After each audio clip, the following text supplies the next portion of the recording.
API management, why DevOps is critical or not so critical to its success. It is critical to it, but anyway, let me tell you a little bit about myself.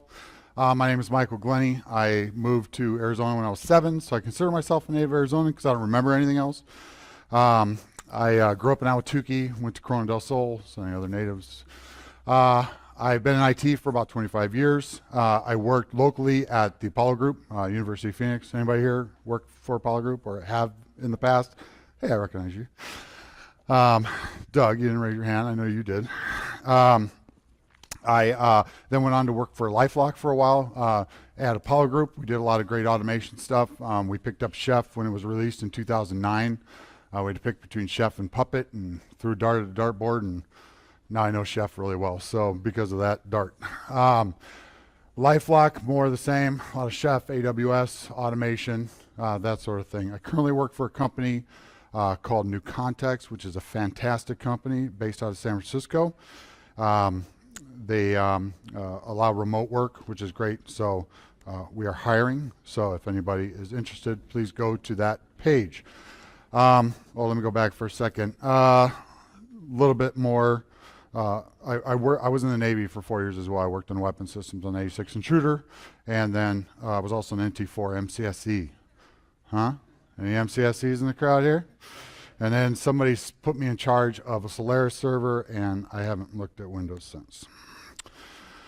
So, API management. So, what I'm going to talk about here today is a few things. If I can get the slide to advance.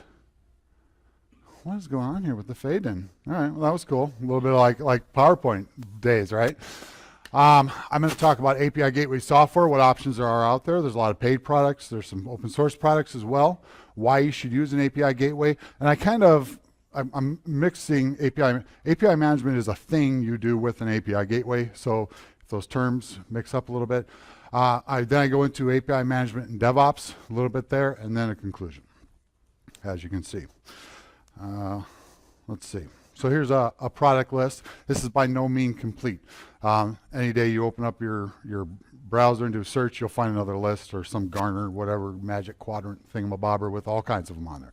But these are ones I know about. These are ones that I've used mostly, except for Tyke and API Umbrella. But I've done a lot of Kong. I've done quite a bit of Apogee work. So I do refer to Apogee quite a bit just because it works really well and I know it really well. AWS has an API gateway, which is supposed to be good, but I have not used it. MuleSoft is another partner of ours, and we like their product. I like their product. And then TIBCO Mashery as well. I'm seeing a lot of implementations of API management going on nowadays. Our customers are starting to roll it out more and more. It's kind of become something I've kind of niched into because I just did. I started doing it, and then all of a sudden people wanted it, and so now here I'm doing more of it. And the market is getting really big. Apogee actually was bought by Google last year for about $625 million. So it's a big space. Wish I would have seen that coming. Why would you use an API gateway? One of the biggest reasons is to get rid of monolithic application. Okay, so many people are going through this pattern right now, right? You have this big WebLogic, WebSphere, whatever thing that's running, and you need to split it up. And one of the ways to do that is to stick some API management in the way, an API gateway.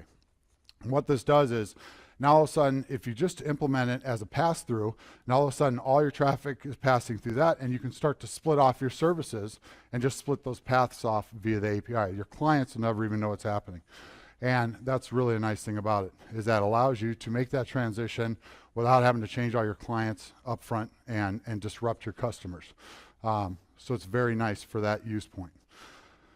Another nice thing too is when you drop it in, a lot of people have these big monolithic applications running. They don't even know how their API is being utilized. They don't have good statistics.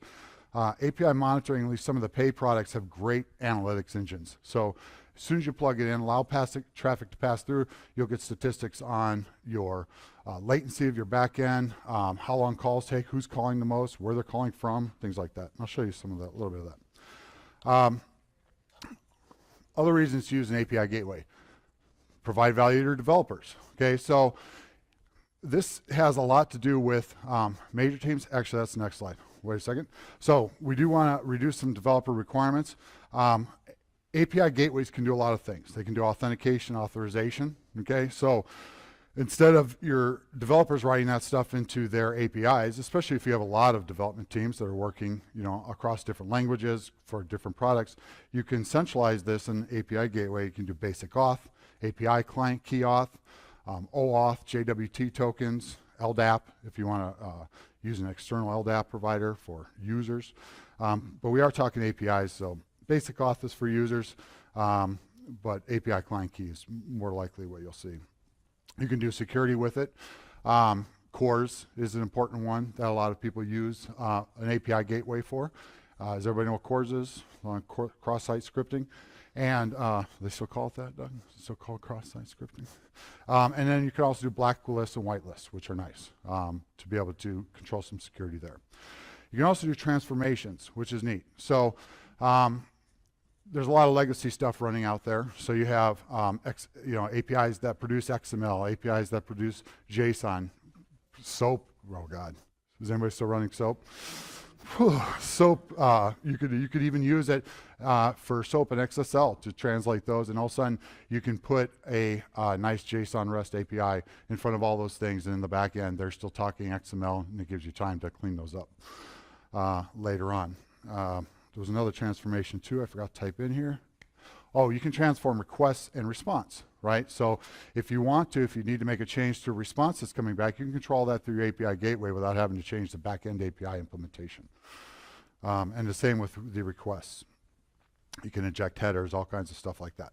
Traffic control. This is the one I see a lot of use for this as well.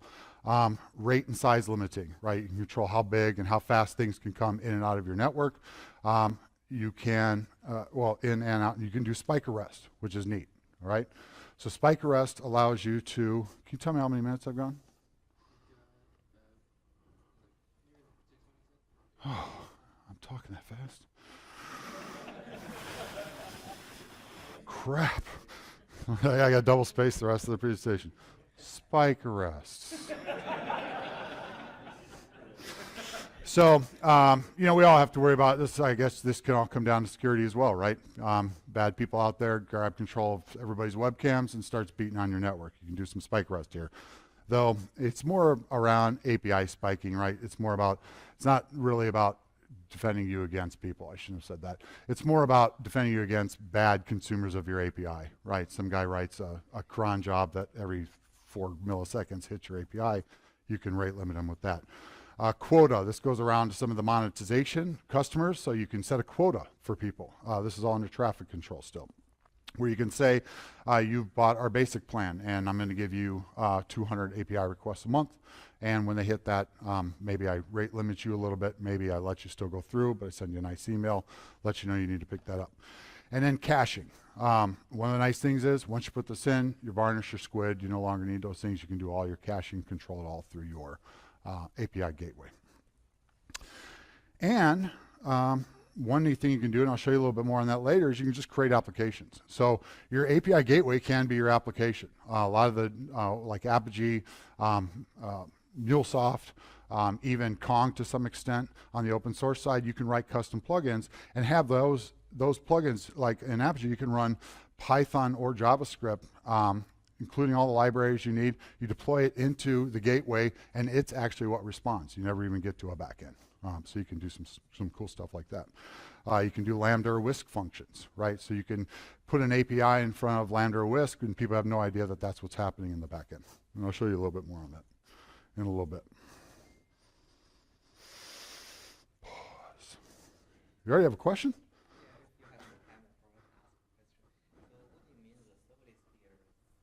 Serverless? Say it one more time. Oh, sure. This is, and I put it in quotes. I love the term serverless. Don't you guys love that? Like, people are like, it's magic. It's just, like, no, the people in this room did this something, and there's a server somewhere. Basically, I guess the point I'm trying to say is that you can write your application right into the gateway.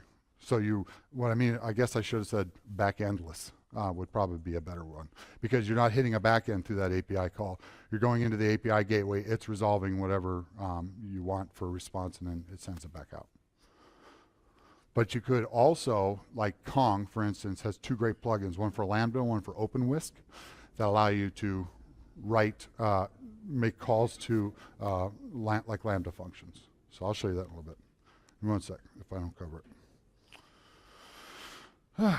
Where are we? So this is a little bit what I was talking about. So you've got all these development teams, and all these people have to write quota, they have to write rate limiting, logging, authentication, filtering. I mean, you can read it. I don't like reading slides to people. But if you have all your different development teams, if you've only got 5 development teams and they're all writing everything in Java, then they'll develop some libraries and they'll share those libraries, and they don't necessarily have a concern for this. But one of our clients has 200 application teams.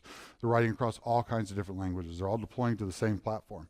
And it's a big Cloud Foundry implementation. And so they're able to use an API gateway to abstract away all that stuff, let the developers worry about the functionality of the API and not worry about things like spike arrest. Yeah, that's it. Yeah, too fast. Okay. Analytics. I mentioned this. You get a great insight to how your APIs are being used automatically out of the box. This is MuleSoft. And a cool dashboard they have. This is Apogee. The open source products don't have great GUI implementation, but I think they have a different. I haven't looked at API Umbrella to see if it's got analytics. It may. Kong doesn't have much as far as dashboards. There's a few different UI admin tools that people put out. But one of the things that Kong gives you is like simple analytics like that, where you just get some simple data headers it adds when you pass the traffic through it. So you know what happened there. There are more advanced analytics you can get for it. You can send everything to Datadog, things like that. So if you already have that. We worked together before, right? You look very familiar to me. All right. Another thing API gives you is a developer portal. So here's your team of developers. They need access to your API. And what a developer portal is, it came out of Apogee, that term, but everybody's starting to give them now. What that is self-service for your APIs. So a lot of this talk is about, they talk about an API economy and monetization of APIs, right? In order to do that, you have to put your APIs in front of people and give them access to it, provide them support, and preferably get them supporting each other, right? Community is always the best. Get those rock stars that come out and do that. So self-service developer portal, they can register an app, manage their API keys, all that type of stuff. Okay. What is this slide? Why don't I have notes? Yes, I thought this was a cool quote. See, when people think API monetization, you're not necessarily charging for API calls, though you can. API monetization really on that level is mostly a business-to-business model, where you will offer up some data and like I said, you have quota and things. So if someone reaches a certain limit, you can charge them more. But generally, when you're talking about the API economy, it's about adding value to your company by providing APIs that link into your data, into your processes, into the value that you have your company, expose it out, and make your company more valuable in the process. Okay. API management and DevOps. APIs are code. APIs within API gateways are code. In Apogee, it's a bunch of XML, but you've got JavaScript, you've got Python, but these things need to be tested. They're put through pipelines, they're published, you have versions. So you need to treat it just like code, and this is where DevOps comes in. A lot of times API management is decided on by the development team. They'll put these things in place, and they're going to need your help to follow proper practices just like they do when they're developing your code. Also, APIs need to be versioned, right? V1, V2, it's a pretty common pattern with APIs, and API gateways and pipelines help you do that a little bit better. And I believe APIs need to be unit tested. Oh, okay, great. Look at that one. So yeah, so you can use your Jenkins pipeline or whatever pipeline. I throw Jenkins in there. Everybody uses Jenkins, right? It's not everybody uses. Okay. What are some other cool things you can do? API mashups, right? You got to use a bunch of different cloud providers. You've got some service that needs a list of the prod nodes. I can give you access to every single one of our cloud providers, or I can use the API gateway internally, right? So this particular API gateway wouldn't be customer facing. This would be, well, internal customer facing, development teams. And with one simple call to the API gateway, I can do some pretty complex stuff inside of it, have it make 3 separate calls, get back that data, pick it apart the way I want, mash it up, and send it back the response that I want, right? And that's a cool use for that. Yeah?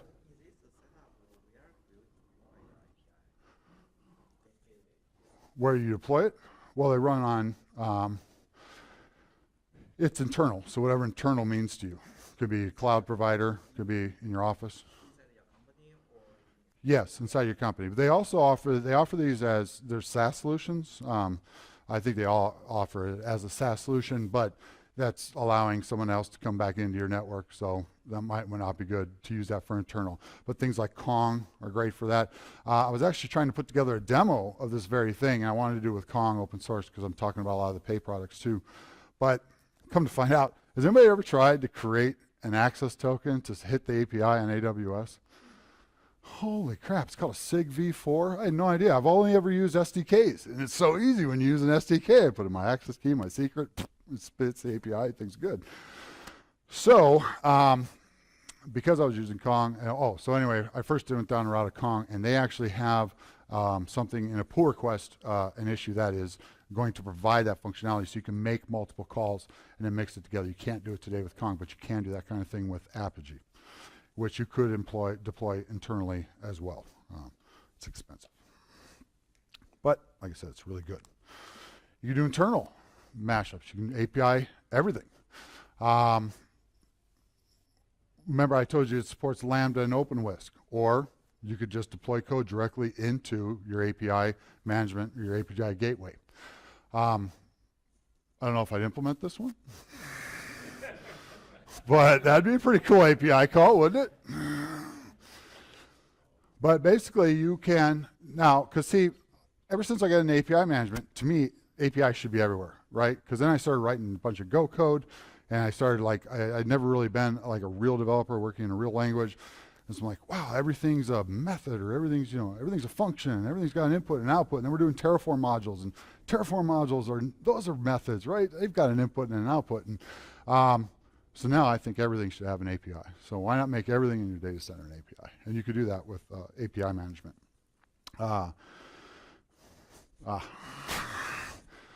The nice thing about using APIs is the web is built for HTTP, right? It's very easy to do HTTP. SSL is easy, load balancing is easy with cloud providers and everything now. Providing your services via an API seems by the easiest way to provide access to things, right? I don't have to open up SSH ports or anything like that. Just send it over HTTP. Trigger deployments, expose services in a VPC instead of providing access.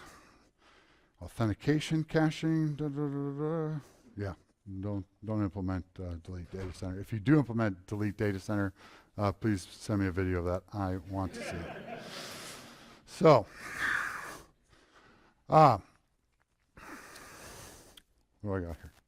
Conclusion. I'm already on the conclusion. Where am I at?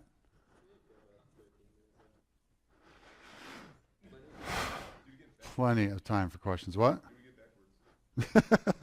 I could do that. All right. Maybe you should be. All right. Is anybody here who's using API management already? What do you guys got? Cool. I like MuleSoft. It's good stuff. All right. So you're still in the process of setting it up?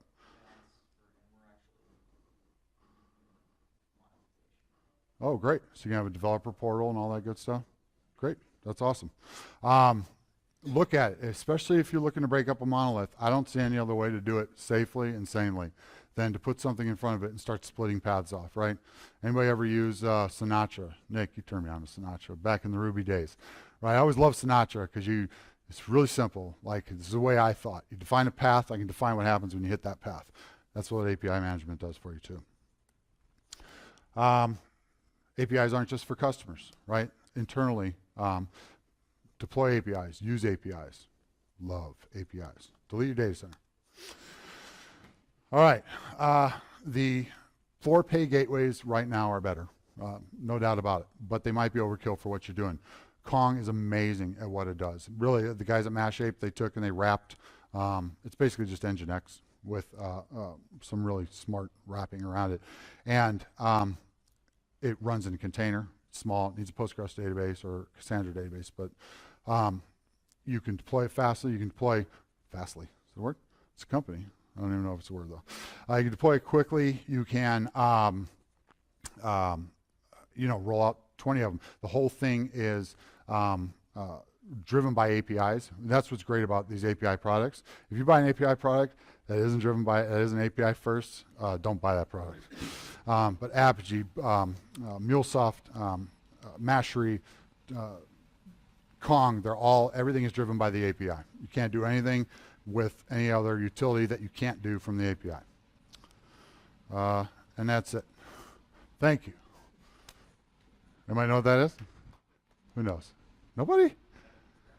He knows. Papoose. How do you say it? Papyrus.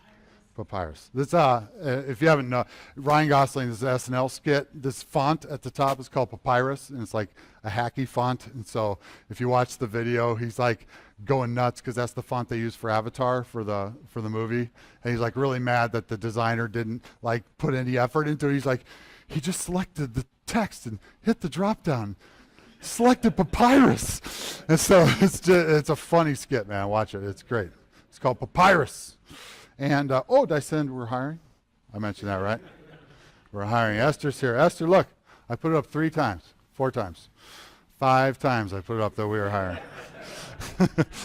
All right. Questions, please. I have 11 minutes of questions. Yes. I've seen the gateway architectures, although not API gateways specifically, an opportunity to stub out in the journal to test it, meaning you watch the real-time flow in production or otherwise, Yeah. all the transactions, and then you can modify them offline, and then for testing purposes, kind of redirect the response to your local data store. That's pretty cool. I haven't seen anybody doing that, but no, I haven't. But you did bring up another thing that, like with products like Apogee, Apogee has the ability that when you can go into your production environment and click a trace button and start tracing every call, and it's all completely sideband, doesn't affect your performance or anything, and you can see your live traffic at any moment and see like how long are the back-end requests taking, everything, and you can trace it through the stack. They have the only GUI that I like to use besides Google Sheets, or what is this? Google Slides.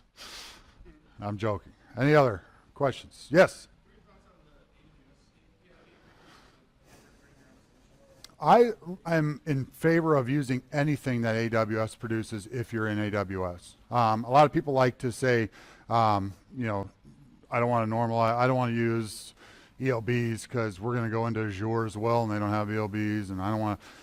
I think you spend more time designing around than you would spend. Like, I think it's an equal trade-off, and you get better benefits using their service when you can, because they just produce really killer services, right? In my opinion.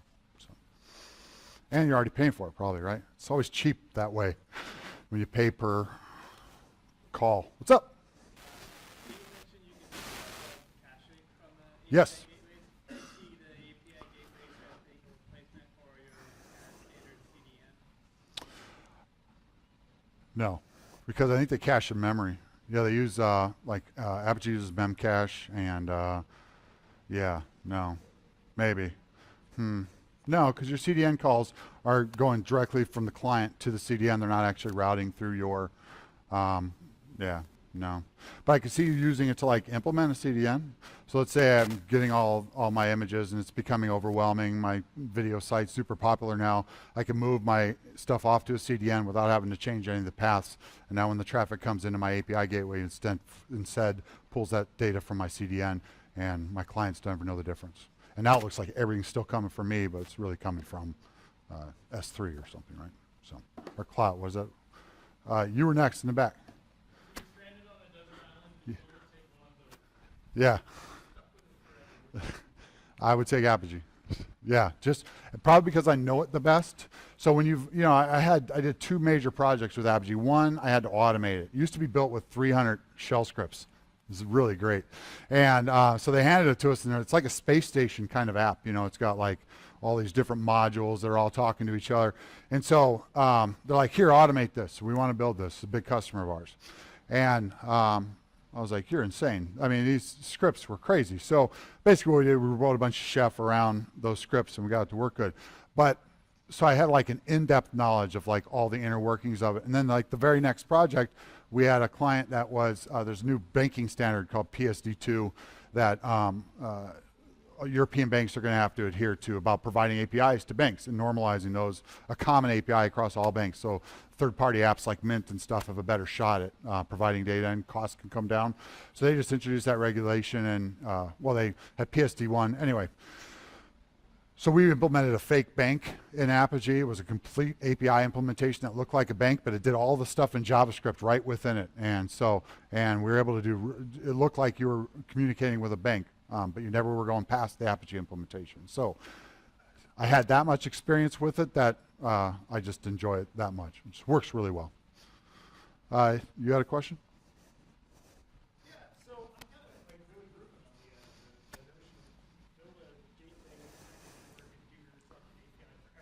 Yeah.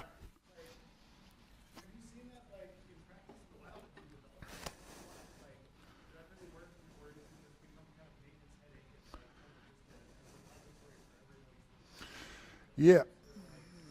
It so I've implemented it in the wild myself in small cases. So like I was talking about, it's like a cool use case for if I want to provide someone with ability to kick off a batch job, let's say, but I don't want to give them access to the environment. I don't want to give them SSH keys. I don't want, for whatever reason, I just need to provide an API for that. Or the example with mashing up a list of servers from 3 different providers, right? That's got a very specific function to it. There's going to be some report or something that needs that data. So I would look at it in specific use cases. But yeah, I mean, I love the idea of an API everywhere. But then you have to consume APIs, right? Which is what? Curl calls, Postman. So then if you are going to go down the route of APIing everything, you're going to have to write a client so that the people within your organization can use it, can consume the API, right? So. Huh? Yeah. There you go. Now you run the show and fire everybody. What's up? Any more? Good. Yeah.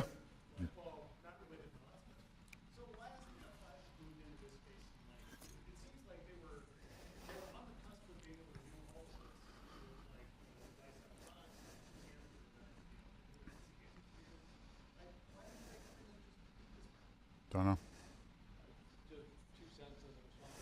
There are hardware appliances that do something very similar, and the platform we had deployed at my last location is escaping me right now. I'm not aware of whether F5 specifically does, but there are definitely hardware vendors that do this, and they perform extremely well. Really high throughput. I haven't looked at that, so yeah, that's something to look at. But yeah, I don't know. Like I said, I didn't even know the space existed. I knew caching, I knew things like Squid and Varnish, and you know, I've seen different pieces of this and different implementations. But until our customer bought Apogee and told me to go install it, I didn't know what it was. I was like, okay, where's the docs, right? I can install anything. But once I saw what it was, now all of a sudden I'm going around yelling to everyone, API management, you know, Papyrus. You gotta. So, yeah, Papyrus. All right. Any other questions? I think I have 2 minutes left. I actually made it through a 30-minute presentation. I'm freaking out. Yes. Oh, one more question.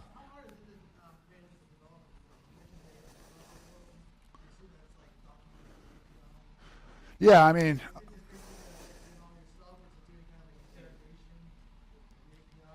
any sort of what?